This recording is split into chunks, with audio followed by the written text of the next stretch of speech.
Assalamualaikum warahmatullahi wabarakatuh. Halo pemirsa, jumpa lagi dengan saya di channel Sesi Rezeki.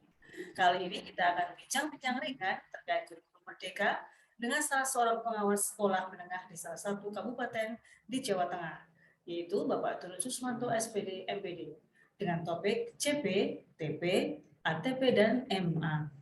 Salam semangat Bapak pengawas. Semangat. Keluarga sehat Bapak? Alhamdulillah sehat. Jadi begini Bapak, dalam kurikulum Merdeka itu ada banyak sekali istilahnya ya Bapak. Ada CP, TP, ATP, dan MA. Apa maksudnya dan bagaimana cara menghafalnya Bapak? Iya. Beberapa istilah memang nampaknya banyak dan nggak perlu dihafalkan. Nanti kan akan hafal dengan sendirinya. Yang penting selalu menggunakan. Jadi yang dimaksud dengan CP adalah capaian pembelajaran, yaitu suatu ungkapan tujuan pendidikan yang merupakan suatu pernyataan tentang apa yang diharapkan atau apa yang diketahui, apa yang dipahami, dan apa yang dapat dikerjakan oleh peserta didik setelah menyelesaikan satu periode belajar tertentu. Secara sederhana, pengertian dari CP atau capaian pembelajaran ini bisa didefinisikan sebagai kompetensi pembelajaran yang harus dicapai oleh peserta didik setiap tahap perkembangan. Dalam hal ini adalah untuk SMP adalah tahap perkembangan pada fase D di satuan pendidikan dasar dan menengah. Nah, inilah yang disebut dengan CP yang sudah disusun secara komprehensif dengan narasi tertentu. Kemudian untuk tujuan pembelajaran atau TP ini merupakan jabaran dari kompetensi yang akan dicapai peserta didik dalam satu atau lebih kegiatan pembelajaran. Adapun ATP yaitu adalah alur tujuan pembelajaran, yaitu sebuah alur yang disusun secara sistematis mulai dari CP mapel, elemen, CP elemen, TP, konten, dimensi profil Pancasila yang akan dicapai, serta alokasi waktu yang dibutuhkan dalam satu fase. Kemudian tadi ada MA, ini merupakan modul ajar, yaitu suatu jenis perangkat pembelajaran yang dipakai oleh guru, disusun oleh guru dari CP-CP tersebut, yang kemudian di dalam modul ajar ini perlu dicantumkan TP-nya, indikatornya, kemudian pertanyaan pemantik, kemudian model pembelajaran yang dipakai, dan kegiatan pembelajaran. Di sana ada pendahuluan, inti, dan penutup, yang kegiatan pembelajaran itu berorientasi kepada siswa, serta ada kegiatan refleksinya, termasuk tidak kalah pentingnya itu kegiatan asesmen tentunya. Jadi modul ajar ini bisa dikatakan sebagai RPP plus. Seperti itu, Mbak. Oke.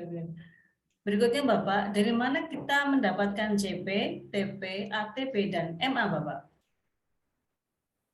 Oh iya, oke.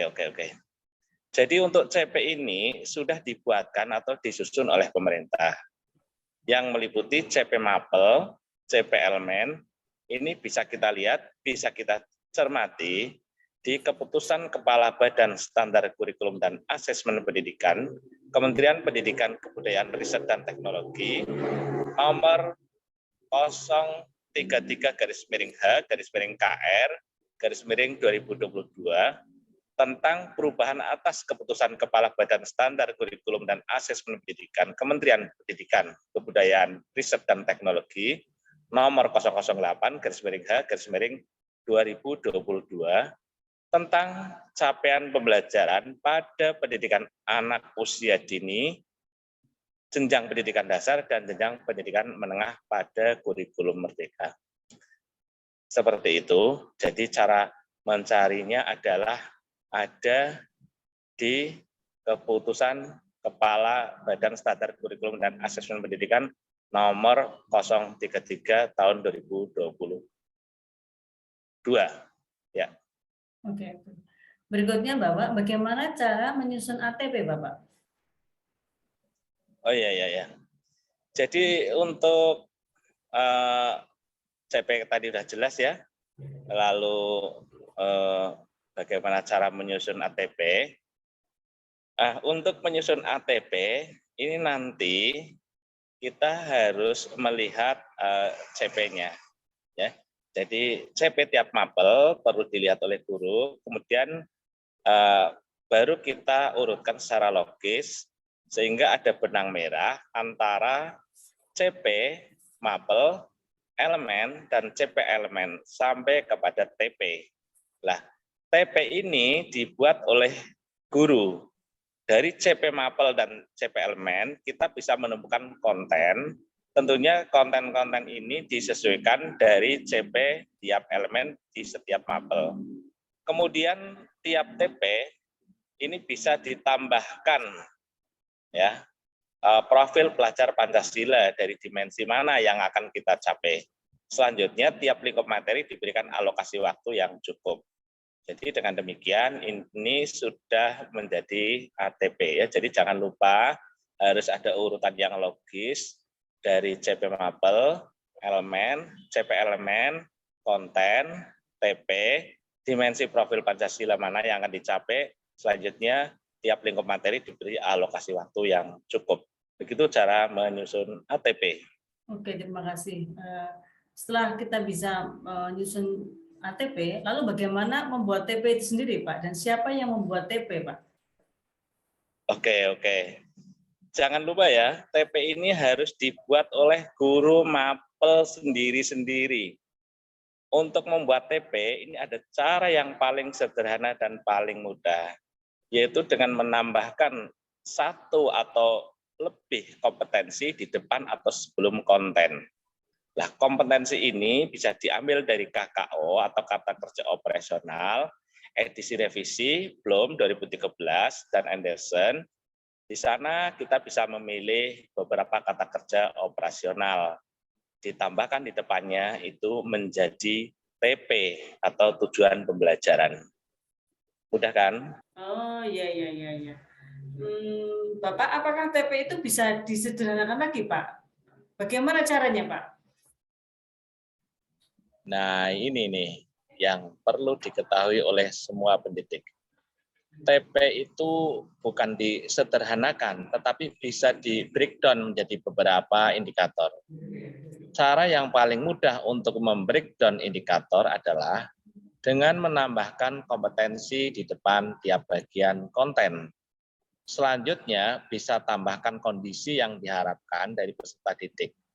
Jika diharapkan pada suatu kondisi tertentu, maka TP ini bisa di-breakdown menjadi beberapa indikator. Contoh misalnya, pada mapel IPA.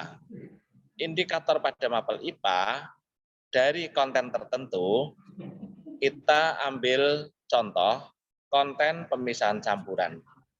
Dalam pembelajaran, peserta didik pada konten campuran, ini bisa disediakan kertas saring, corong kimia, gelas kimia, misalnya begitu.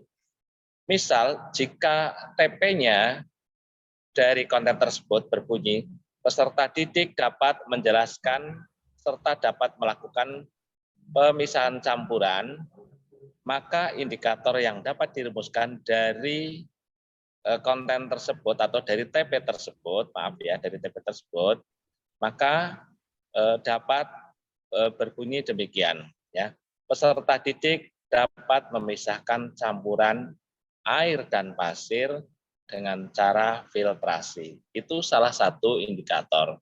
Jadi itu satu saja indikator. Bisa dibuat indikator-indikator yang lain dari TP pemisahan campuran.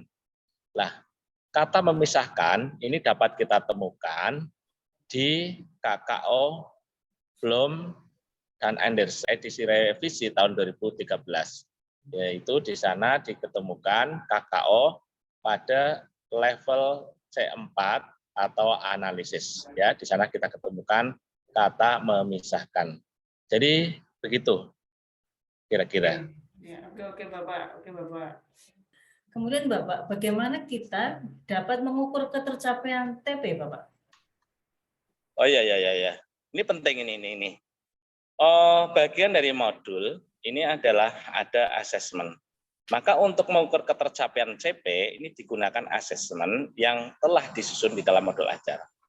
Asesmen yang disusun oleh guru harus mengacu kepada indikator. Demikian juga indikator harus sesuai dengan TP, dan TP harus sesuai dengan CP elemen, dan CP elemen harus sesuai dengan CP mapel. Untuk ketercapaian TP, kita bisa gunakan kriteria, misal seperti ini. Untuk TP pertama, misalnya ada 5 indikator, maka seorang guru dapat menetapkan ketercapaian TP tersebut, misalnya dengan telah memenuhinya 3 indikator, maka TP tersebut ini tercapai. Jadi contoh ini misalnya sebuah TP ada 5 indikator, maka jika minimal bisa terpenuhi 3 indikator, bisa dikatakan siswa tersebut telah mencapai TP. Ini sebagai contoh. Selanjutnya para guru bisa menetapkan kriteria tersendiri. Demikian. Oke, terima kasih Bapak. Demikian tadi bincang-bincang ringan terkait CP, TP, ATP, dan MA. Semoga menambah wawasan bagi para guru dan kita semua. Terima kasih Bapak Pengawas. Terima kasih, sama-sama. Terima kasih pemirsa di mana saja di seluruh Nusantara. Sampai jumpa pada episode berikutnya. Wassalamualaikum warahmatullahi wabarakatuh. Waalaikumsalam warahmatullahi wabarakatuh.